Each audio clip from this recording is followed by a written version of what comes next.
Berapa ramai orang menangis tapi gembira. Berapa ramai orang yang ketawa tapi derita. Apa maksudnya? Maksudnya di sini segala-galanya. Kalau di sini gembira walaupun mata menangis, tapi kadang-kadang tenang. Tapi kadang-kadang mulut senyum 1000 senyuman, tapi hatinya derita. Jadi persoalannya di sini. Apa di sini?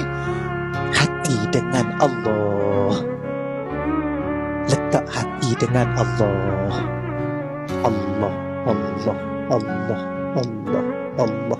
Sebut. Dia sebut. Lama-lama dia akan menyerap masuk.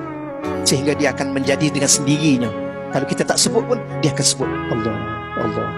Dan di saat itulah bila mana musibah datang, dia akan cakap Allah. Macam kita angkat takbir, Allahu Akbar. Itu mulut. Hati kita kata Allahu Akbar.